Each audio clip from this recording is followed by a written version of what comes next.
800 taon sa nakaraan, may isang maunlad at advanced na kaharian ang nagahari sa mundo ng One Piece. Ito ay ang Great Kingdom. Sa ilalim ng pamumuno nito, lahat ng lahi mula sa iba't ibang panig ng mundo ay nagawang mabuhay ng mapayapa at maunlad. Isa sa mga leader o figura ng kahariang yan ay si Joy Boy, ang pinakaunang Sun God Nika. Kaso nga lang, may 20 hari mula sa iba't ibang kaharian ang nagsama-sama ng puwersa at nilabanan ng Great Kingdom na ito. Nagkaroon nga ng malaking digmaan sa pagitan ng dalawang puwersa at sa huli, natalo ang Great Kingdom ni Joy Boy. Ngayong araw, pag-uusapan natin kung sino-sino kaya itong mga naging kakampi ni Joy Boy doon sa malaking digmaan na naganap sa Void Century. Ang pinakauna sa ating listahan ay tiyak na isa sa pinakamalapit na naging kakampi ni Joy Boy, ang Wano Country. Ang bansang ito ay tahanan ng isang malakas na fighting force na expert sa paggamit ng espada, ang mga samurai. Nakita natin ang lakas ng grupong ito sa Wano Arc kung saan ang mga normal nilang sundalo ay kayang makipagsabayan doon sa mga Devil Fruit users ng Beast Pirates. Pati ang mga Marines ay nire-respeto ang lakas ng samurai kaya hindi nila masyadong pinapakialaman ng bansang ito. Pinapamunuan ng Wano Country ng Kusuki family bago pa ang Void Century. Sila ang pamilya na umiimbento ng kasanayan ng pag-ukit sa mga poneglyph. Normally, halos imposible kasing sumulat sa poneglyph dahil sa sobrang tibay ng mga batong ito. Kahit pa mga bomba ay hindi ito kayang gasgasan, pero nakagawa ang Kuzuki family ng paraan para umukit dito. Noong malapit nang matalo ang Great Kingdom, naisip nila na importante na gumawa ng mga kasulatan para i-preserve ang mga importanteng kaalaman na gusto nilang iparating sa mga susunod na henerasyon. Dito na nila ginamit ang mga poneglyph. Gumawa sila ng 30 poneglyph na ipinakalat nila sa iba't ibang sulok ng mundo. Ang 26 sa poneglyph na ito ay naglalaman ng mga importanteng detalye tungkol sa Void Century, kasama na ang lokasyon ng 3 ancient weapons. Ang natitirang 4 naman ay naglalaman ng lokasyon ng Laugh Tale kung saan nag-iwan ng isang importanteng kayamanan si Joy Boy. Noong natapos na ang digmaan, ipinagkatiwala sa Kuzuki family at Wano ang 2 importanteng bagay. Ang una ay isa sa 4 na road poneglyph at ang pangalawa naman ay ang ancient weapon Pluton. Para protektahan ng mga kayamanang ito, pati na rin ang sibilisyon nila mula sa world government, isinara ng Kuzuki family ang Wano mula sa mundo. At sa nakaraang 800 years, nanatili silang nakasara habang hinihintay ang pagdating ng susunod na Nika. Ang susunod naman na naging kakampi ni Joy Boy ay ang Mokomo Dukdam o Ming tribe mula sa zoo. Ang mga Minks ay mga nilalang na hugis hayop na may kakayahang magsalita at nagtataglay ng superhuman na pisikal na abilidad. Meron silang lakas, bilis, endurance at recovery rate na higit sa mga normal na tao. Meron rin silang natural na kapangyarihan na maglabas ng kuryente mula sa kanilang katawan na tinatawag nilang elektro. Pero ang pinakamalakas nilang alas ay ang kanilang sulong form. Kapag meron ngang full moon ay kaya nilang mag-transform sa form na ito at na-enhance palalo ang malakasan nilang mga abilidad. Noong Wano Arc, nakita natin ito noong ginamit ng 2 Mink leaders ang sulong form para tumalo ng 2 Yonko commander, si Jack ng Beast Pirates at si Perespero ng Big Mom Pirates. Tiyak na naging malakas na fighting force itong mga Minks noong Ancient War, lalo na tuwing full moon. Noong natalo na ang Great Kingdom sa giyera, ipinagkatiwala sa kanila ang pangalawang road poneglyph. Bago na naman tayo magpatuloy, huwag mo munang kalimutang mag-like ng video natin at kung nag-e-enjoy ka sa mga ganitong klase ng video tungkol sa One Piece, mag-subscribe ka na sa ating channel. Balik naman ulit tayo sa zoo. Isa rin sa mga naging kakampi ni Joy Boy ay ang pinagkakapatungan ng syudad ng mga Minks, ang higanting elepante na si Zunisha. Ipinanganak nga siya higit 1,000 taon na ang nakakaraan at noong Void Century, naging kakampi siya nila Joy Boy at ng Great Kingdom. Kaso nga lang, meron daw siyang ginawang matinding kasalanan.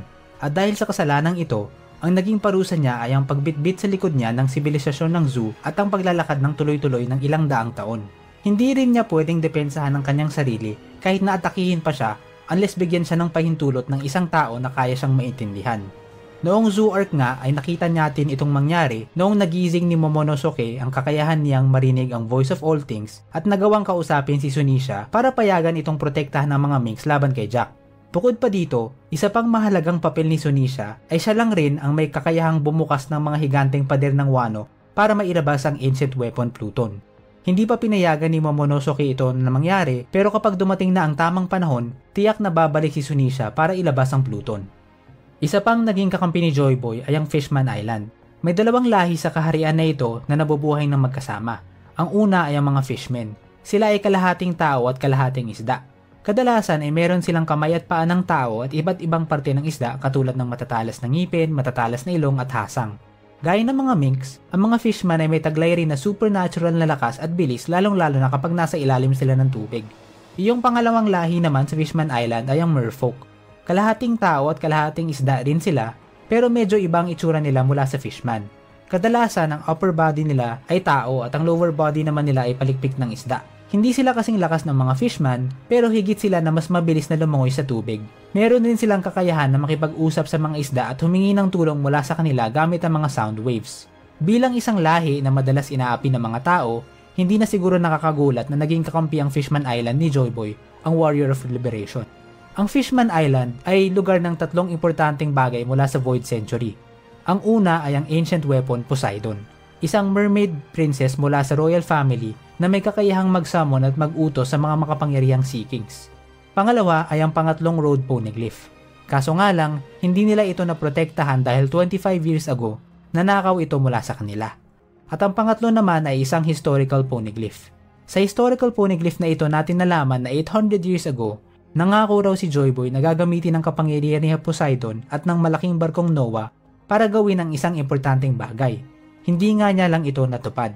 Pero nangako siya na sa hinaharap raw ay may darating upang tuparin ang pangakong ito. Kaya inalagaan ang Fishman Island ng Noah habang hinihintay ang taong ito. Ang susunod naman ay ang mga higante ng Elbaf. Ang mga giants ay may taglay na matinding laki, lakas at durability.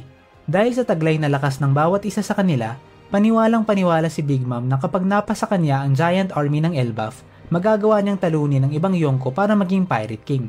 Dahil sa kanilang pagkakaiba sa mga normal na tao, malamang ay naka-experience rin itong mga giants ng discrimination at pang-aapi mula sa mga tao katulad ng mga fishman.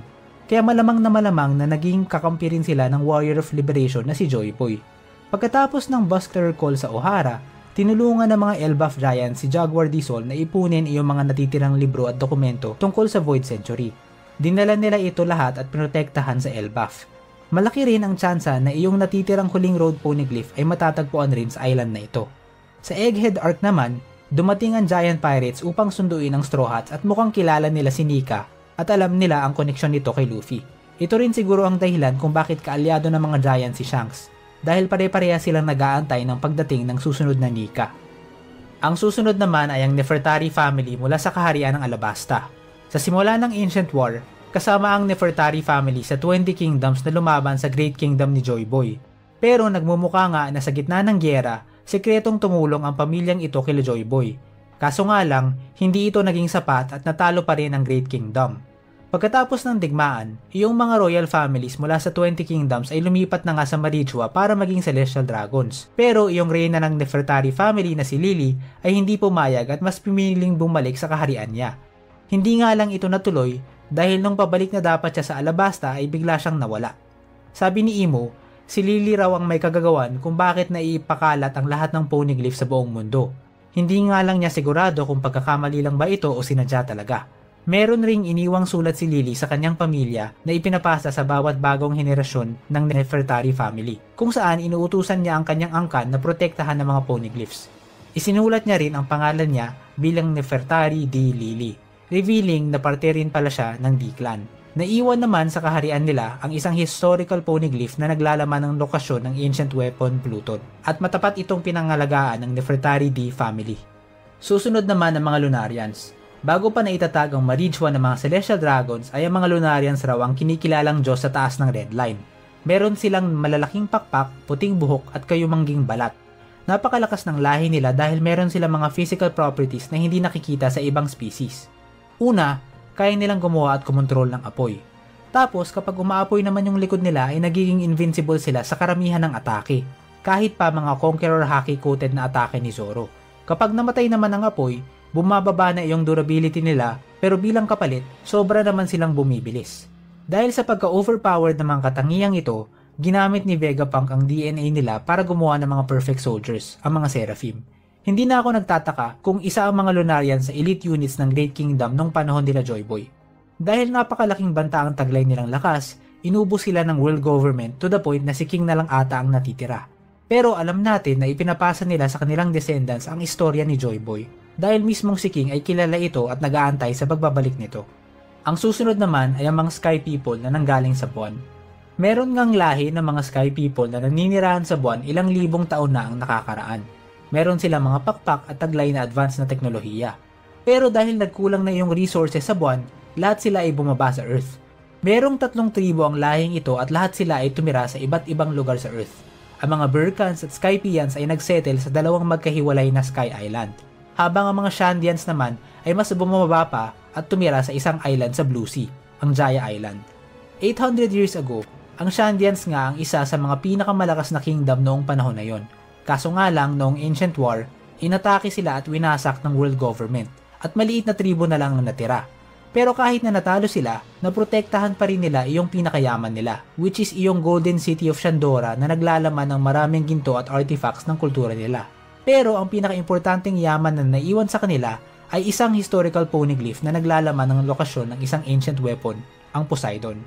Sa 3 race na bumaba sa Earth, sa tingin ko nga ay itong Shandians lang talaga ang naging parte ng Ancient War sa Void Century dahil sila nga lang kasi yung nasa Blue Sea. Habang nasa Sky Island naman yung dalawang race at malamang ay hindi nagalaw o naabot ng kaguluhan sa baba. Susunod naman ang Tontata tribe na mula sa Tontata Kingdom.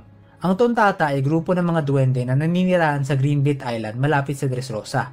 Maliit lang sila pero may taglay na lakas na hindi akma para sa kanilang liit. Lagpas 900 years ago sa nakaraan, inalipin sila ng Don Quixote family na noon ay royalty ng Dressrosa. Dahil dito, sa tingin ko, isa sila sa mga grupo na pinalaya ni Joyboy kaya tiyak na naging parte rin sila ng Great Kingdom pati na ng Ancient War. Sa kasamaang palad, natalo nga sila. Buti na lang pagkatapos ng digmaan, umalis ang buong Don Quixote family sa Dressrosa para maging Celestial Dragon sa Marichua. Iyong pumalit naman na Deku family ay naging maganda naman ang trato sa mga Tontata at nagkaroon nga ng mapayapang ugnayan sa pagitan ng Tontata Kingdom at Dressrosa sa nakalipas na 800 na taon. Nagkaroon nga ng deja vu sa kasaysayan dahil ilang taon lang ang nakakaraan, bumalik na naman ang Don Quixote family sa pamumuno ni Doflamingo at ibinalik ang pang-aalipin sa mga Tontata. Buti na lang ay dumating ulit ang pangalawang Sun God Nika at pinalaya ulit sila. Ang sunod naman ay ang mga Buccaneers.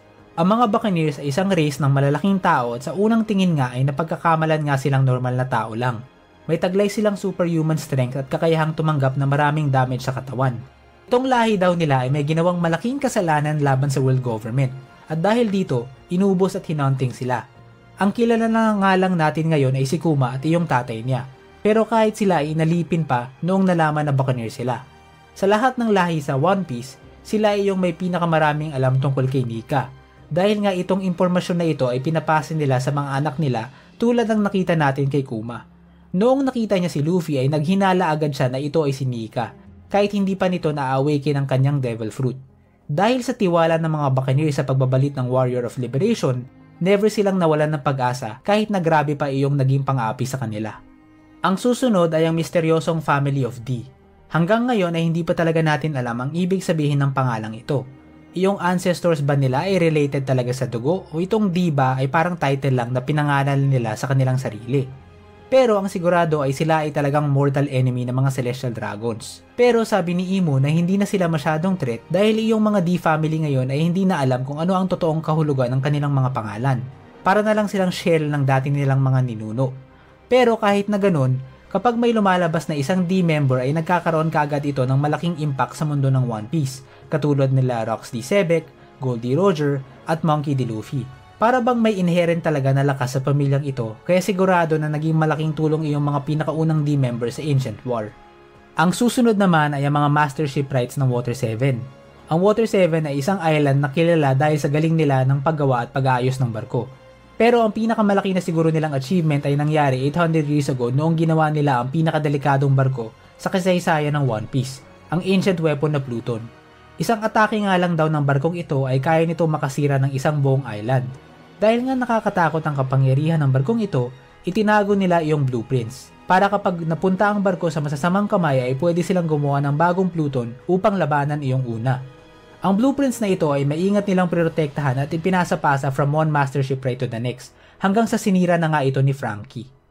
Kung susuriin natin ang lineup na ito ay puno nga ito ng mga napakalalakas na grupo kaya nakakapagtaka kung paano sila natalo ng world government.